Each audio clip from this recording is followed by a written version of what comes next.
একটা আপুর জীবনের কাহিনী লিখলাম। এই গল্পটা শুনলে হয়তো তুমি চুপ হয়ে যাবে, সময় হলে শুনে যেও। জানেন আপু, আমাদের রিলেশনটা শুরু হয় 2025 সালে 7ই অক্টোবর। আমার বাসা টাঙ্গাইল, কিন্তু ছোট থেকেই গাজীপুর থাকি আমার ফুপুর বাসায়। টাঙ্গাইল তো 2025 সালে স্কুল বন্ধে আমি আমার ফুপির বাসায় বেড়াতে যাই।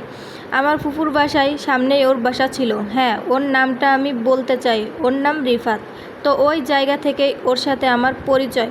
আমার ফুপুর বাসায় একদিন আসে, এরপর আমাকে দেখে আমার ফুফাতো বোনকে বলে রিলেশন করাই দিতে। আমার ফুফাতো বোন এসে বলল, আমি রাজি হলাম না। তো 3-4 দিন থেকে আমি চলে আসি গাজীপুরে। যেদিন আমি বাসায় আসব, ওই দিন বাস স্ট্যান্ড ওর সাথে আমার দেখা হয়ে যায়। এমনভাবে তাকিয়েছিল আমার দিকে, ওর তাকানো দেখে আমি ওর উপর ইমোশনাল হয়ে যাই। এর মধ্যে আমার ফুফাতো বোন বিয়ে ঠিক হয়ে যায় অক্টোবর মাসের 10 তারিখে। তাই আমার আবার ফুপির বাসায় যেতে হয়। তো যাওয়ার আগে 4ই অক্টোবর আমার ফুফাতো বোনের থেকে ওই ছেলের নাম্বার নিয়ে আমাকে কল দেয়। ওই দিন ওর সাথে আমার কথা ফার্স্ট হয়। আমি টাঙ্গাইল যাওয়ার পরের দিন বাসার সবাই ব্যস্ত থাকার কারণে আমার ফুপু মেয়ে মানে ফুফাতো বোন ওকেই পাঠায় আমাকে বাস স্ট্যান্ড থেকে বাসায় নিয়ে আসার জন্য। তো বাড়ি যাওয়ার পর সব সময় আমাকে কল দিত, মেসেজ দিত। আমার এক ফুপিকে জানাই যে ও আমাকে পছন্দ করে। এরকম পাগলামি দেখে আমার ওই ফুপু বলে যে তোমাকে ও পাগলের মতো ভালোবাসে, যদি তোমার ভালো লাগে ওরে ঘুরাইও না, রাজি হয়ে যাও।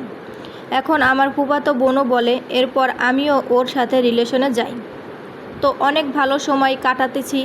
দেখতে দেখতে আমার ফুফাতো বোনের বিয়ে শেষ হলো, আমিও বাসায় চলে আসলাম। ওর চোখে আমি অনেক ভালোবাসা দেখছি। আমি কখনো ভাবি নাই ও আমাকে ঠকাবে, আমাকে পাগলের মতো ভালোবাসতো। আমিও ওরে অনেক ভালোবেসে ফেলেছিলাম বললে ভুল হবে। এখনও ওরে আমি পাগলের মতো ভালোবাসি। তো চলে আসার পর 1 মাস অনেক ভালো যায়, কথা বলি সব সময়। আমার জন্য অনেক পাগলামি করতো। ওর চাচি আম্মুর সাথে, ওর মায়ের সাথে, ওর মামির সাথে আমার কথা বলায় দিচ্ছে। মাঝখানে ও ঢাকায় আসে ওর মামার বাসা ঢাকা কুর্মিটোলা। ওর মামির সাথে আমাকে কথা বলিয়ে দেয়। ওর মামি আমাকে অনেকবার যাওয়ার জন্য বলছে, কিন্তু আমি বলছিলাম যে সামনে আমার এক্সাম, আমি পরে যাব। কিন্তু হঠাৎ দেখি আমার সাথে ঠিক মতো কথা বলে না। তখন আমার টেস্ট পরীক্ষা চলে, আমি এবার এসএসসি দিব। ঠিকমতো কথা বলতো না, মেসেজ দিলে সিন করতো না, রিপ্লাই দিত না, কল দিলে ধরতো না, ধরলে অনেক বকাবকি করতো, খারাপ ব্যবহার করতো। আমার ওই কয়টা দিন যে এত খারাপ গেছে। আমার টেস্ট এক্সাম চলতো, আমি ঠিকমতো পড়তে পারতাম না, সব সময় কান্না করতাম। ওরে ফোন দিয়ে আমি পাগলের মতো কান্না করতাম। জাস্ট ওর পা ধরা বাকি ছিল, তাও বলতো আমি বলে নাকি নাটক করি। তো এমন করতে করতে নভেম্বরের 20 তারিখ ও আমাকে সব জায়গা থেকে ব্লক করে দিয়েছে, একটা জায়গা বাকি রাখে নাই। এরপর আমি 3-4টা ফেক আইডি খুলছি, ওইগুলোতে ব্লক দিছে। ঢাকা থেকে বাড়ি যাওয়ার পর আমার সাথে এরকম করা শুরু করে। ওর আমি এখনও অনেক ভালোবাসি, এখনও লুকিয়ে লুকিয়ে খোঁজখবর রাখি। আপু জানো, আমার সাথে ও কথা বলা বন্ধ করার পর ও আরও 3টা রিলেশন করছে।